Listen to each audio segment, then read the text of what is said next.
Hi teammates, it's Miss Gassaway here. I miss you guys, I love you guys, and I hope you're having fun at home. Today, what I wanted to do is I'm gonna do a short read aloud. It's a book called Scribble Stones, and then I'm gonna show you a little craft that you could do at home. So, here we go. Our book is called Scribble Stones. It's written and illustrated by Diane Alber. I really like the inside cover. It has all these cute little stones. Oh, okay. This story is about one happy stone who was gray and round and rarely alone. He lived with the others, all stacked in a pile, and waited calmly with a large, friendly smile. Each stone had a purpose, but it wasn't known yet. Some would be landscaping, and some a stone pet. There were so many things that the stones could be. The hardest part was just waiting to see. Stone knew that his purpose would brighten someone's day. He just wasn't sure how or in what kind of way. He imagined the things that he might soon become as he watched all the stones get picked, one by one. But his happy face slowly turned to a frown as he watched the tall pile start to dwindle on down. And although he was worried, he tried not to care until it was clear that he was the last one there. Then it finally happened. Stone was quickly picked up. He was placed on a desk next to a very large cup. As Stone looked around, he thought, "This is so great." But soon he discovered he was a dull paperweight. "I'm supposed to bring happiness, not hold paper still. There must be a mistake. This just can't be my skill." Then all of the sudden, a splatter flew by, and then some bright scribbles came wiggling by. They were headed right toward the short paper stack, and they filled up the paper on the front and the back. They were all making art. It was happening so fast. Stone feared that the paper would simply not last.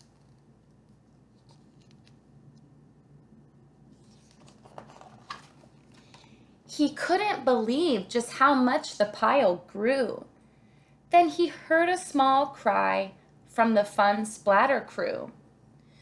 "We knew that pile was getting too tall. There's no more paper. We have used it all." The scribbles all cried. Now they saw it too. "Oh, this is a disaster. What will we do?"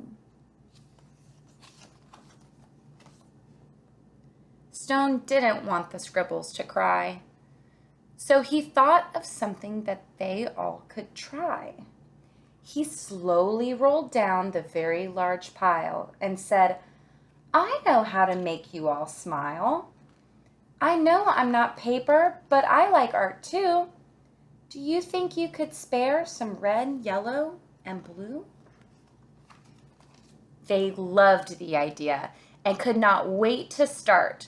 Scribble began making a happiness heart. Splatter then painted some pale baby blue. Another scribble added a sunny gold hue. It didn't take long before more stones showed up, and soon the line grew behind the large cup. To Stone's surprise, he was picked up once more. He had never heard of this happening before. More art was added, and he was on his way to become a small gift to brighten someone's day. Nearby, another stone's journey had begun. He was spreading such happiness and having great fun. Every time he traveled, someone added their part, sometimes just a scribble, and sometimes fancy art. With each new layer, there was a story to share, and soon the scribble stones were seen everywhere. They traveled the planet. It was quite an event to bring happiness and fun wherever they went. Now thousands of stones inspire creativity every day, all because of a paperweight with a will and a way. And then at the back of the book, we have all of the fun little stones. So, what I have for you today is I actually got a stone from my yard, and we are going to paint it together. So, this stone is kind of unique, and the reason I picked this stone over all the other stones is because this stone has a flat surface. So I decided to go ahead and paint a base layer. So I just wanted to paint one side of the stone. I chose yellow because it's a pretty sunny color. So what I'm going to do is I'm going to start by adding the eyes. And I forgot my paintbrushes. So here are some paintbrushes. All you need would be markers. If you have paint, that's great, but you don't really need them necessarily. You could do something more like crayons. But when you pick up your stone, I would suggest that you rinse it off first, get the loose dirt off, because stones are obviously going to have a little bit of dirt on them, but the loose dirt will just let the paint fall off. So let me grab okay. So just like in the book, I have my red cup, and it's full of water for the paint. I have my stone that I've already begun. I just didn't want you to have to wait with me while I wait for that to dry. So I have my stone, and now it is time to paint. So I'm wondering, I've got a little bit of white. Let's see if white will be a good choice. I don't know if I have enough white to do eyes. Maybe I do. Oh, looks like I do. So I'm going to maybe just make two little eyes right here. Now all of the stones in there had little eyes and little faces, so that's what I'm going to strive to do. I've got one eye there, one eye here, and when the white dries, I'm going to outline it with black.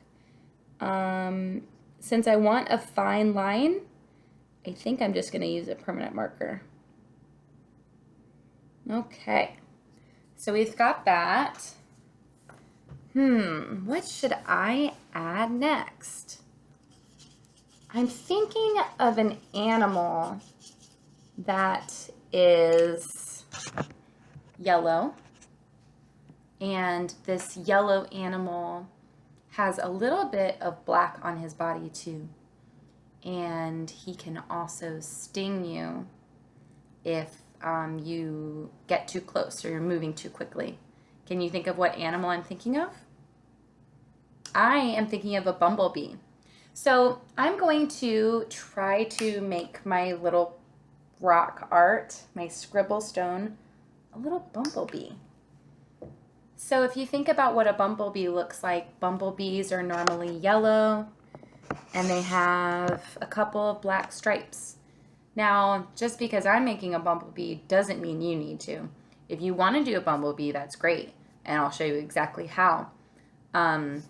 If you'd rather do a rainbow or even a little unicorn. You could draw a small triangle at the top. You could do just a happy face. You could do a sun and do little sun rays going around its face. Be creative. Do whatever it is that you're feeling. So to draw to paint my my stripes, I'm going to get my black paint here, and I'm going to draw a stripe here. Or sorry, paint a stripe here. That way it's nice and thick. And the good thing about having yellow at the base is that it doesn't really bleed through.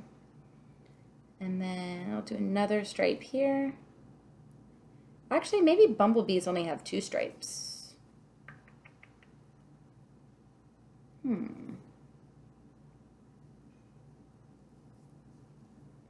That looks pretty good.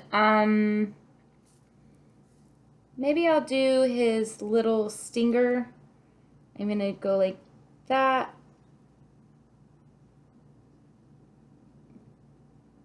There. But this is gonna be a super friendly bumblebee. And if I want to make somebody look friendly in a drawing or a painting, what could I do with their mouth? What could I make their mouth look like to portray that they are friendly or happy? I'm going to draw a smile. So I honestly think this is going to look great with just the black and white. I didn't really plan it going that way, but sometimes when you go with the flow, some things will surprise you. So I'm just going to draw, I'm going to make him have kind of a small mouth. Oh yeah. I like how he's turning out. All right. So he's a little happy bumblebee. And let me see if I have a Sharpie handy. I believe I do. So let's see here. Okay, got my Sharpie ready, and I'm going to put the finishing touches on it. So I think I'm judging by the gloss on the white. I think it's about dry. So I'm going to outline those white eyes with some black so you can see it a little bit better. Oh yeah, that looks great. Maybe I'll do like a little. That looks like maybe the friendliest little bumblebee I've ever seen. And then last but not least, I'm going to give him some eyeballs. I'm just going to do one dot in the middle of each eye. One dot there. One dot there. All right. So my last little piece is I'm going to sign the back with my Sharpie once this is all dry. And I have a friend who had a birthday this week. So I think she might need a little happiness because she didn't get to celebrate her birthday with friends because we're all staying at home and being safe and staying at a safe distance. So maybe if I leave this on her front porch, she lives right down the road. If I leave it on her front porch, it'll bring her sunshine and a little bit of happiness, just like in the book. So thank you guys for listening. You're going to be getting a lot of videos from your PE, art, and music teacher. Next time you have me, I'm going to do something with a song and some music for you. But I encourage you guys to stay safe and be helpful around the house. And I miss you guys. Take care.